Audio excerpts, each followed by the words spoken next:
নমস্কার বন্ধুরা, দেবরানী রান্নাঘরে সবাইকে স্বাগত। আজকে আমি নতুন একটা রেসিপি নিয়ে চলে এসেছি। তো আজকে এই যে মাছ, আমাদের এখানে বলে এটা পাতা মাছ, বাঁশ পাতার মতন দেখতে বলে এটাকে বাঁশ পাতা মাছ বলে। তো আজকে বাঁশ পাতা মাছের রেসিপি হবে। তো বন্ধুরা, তোমরা এটাকে কি মাছ নামে চিনো তো আমাকে কমেন্টে জানাবে।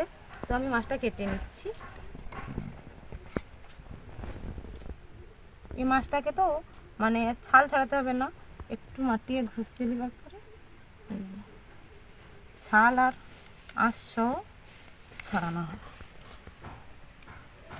এইভাবে মাছটাকে ছাড়ানো, আবার এই এই পাশেও ছাড়ানো হয় এইভাবে।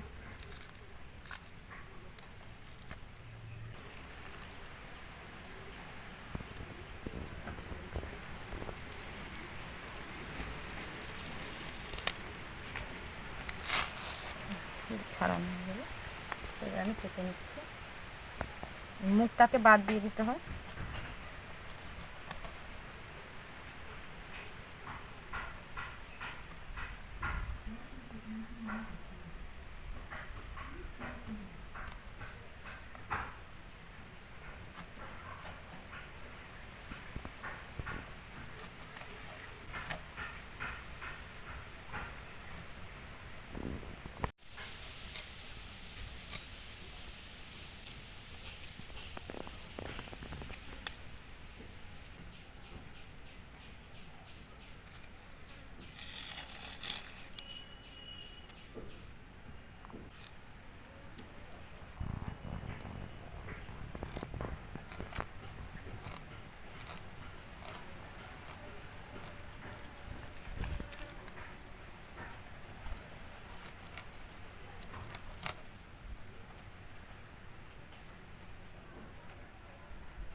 মাছ কাটা হয়ে গেছে, এবার আমি ধুয়ে নিয়ে আসি।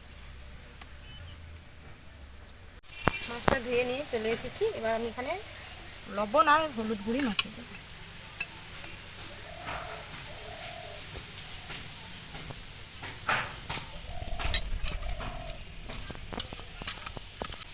মাখানো হয়ে গেছে, এবার আমি উনুনটা ধরিয়ে দিচ্ছি।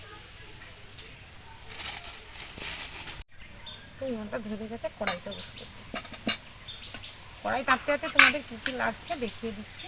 এখানে আছে 3টা কাঁচা লঙ্কা কাটা, টমেটো কুচি, পেঁয়াজ কুচি, এখানে আছে সরষা আর জিরে বাটা, এখানে আছে লবণ, এখানে আছে হলুদ গুঁড়ি, লঙ্কা গুঁড়ি, আর আমি সরষার তেল দিচ্ছি। কড়াই ফুটে যাচ্ছে, আমি তেল দিয়ে দিচ্ছি।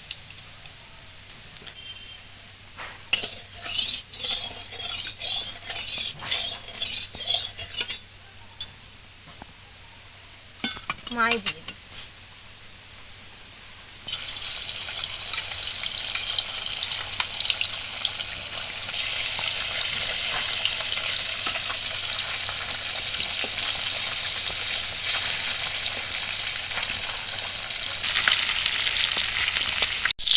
এই মাছটা আর একটা খুব ভালো লাগে। ভাজা হয়ে গেছে, লাল লাল করে তুলে নিচ্ছি।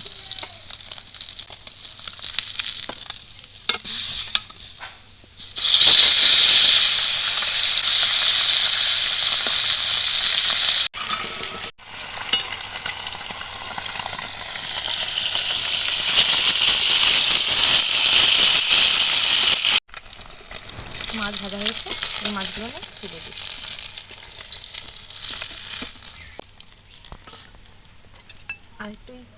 আরেকটু তেল দিয়ে দিচ্ছি। 3টে কাঁচা লঙ্কা, পেঁয়াজ কুচি,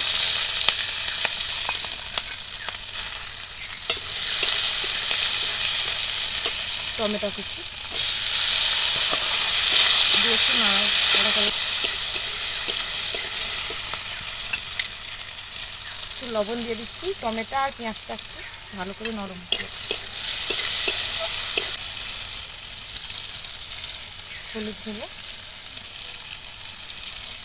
লঙ্কা গুঁড়ো,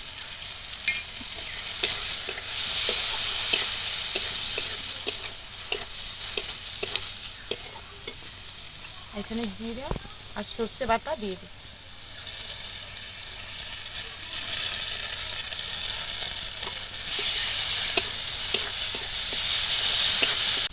মশলার জলটা দিয়ে একটু ভালো করে কষে নেব।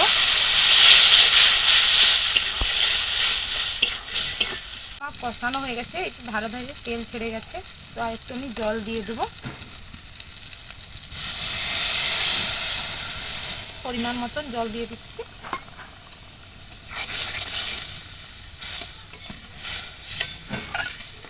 মশলাটা একটু ফুটে গেলে তারপরে আমি মাছটা দিয়ে দেবো, একটু লবণ দিয়ে দিচ্ছি।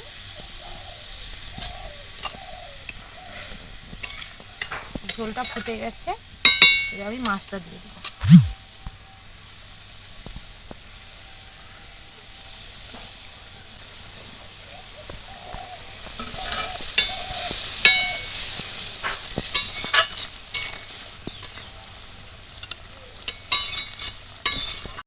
মাছের ঝালটা হয়ে গেছে, এই যে নামিয়ে নিচ্ছি।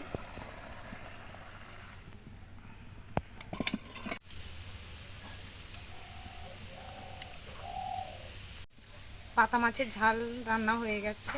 তো বাড়িতে তোমরা এইভাবে বানিয়ে খাবে, দেখবে খুব ভালো লাগবে আর খুব নরম, খুব সুন্দর। তো আমার এই রান্নাটা কেমন লেগেছে, যদি ভালো লেগে থাকে লাইক ও সাবস্ক্রাইব করে দেবে। আবার কোনো ভিডিও নিয়ে চলে আসবো, ততক্ষণ তোমরা ভালো থাকবে, সুস্থ থাকবে। নমস্কার।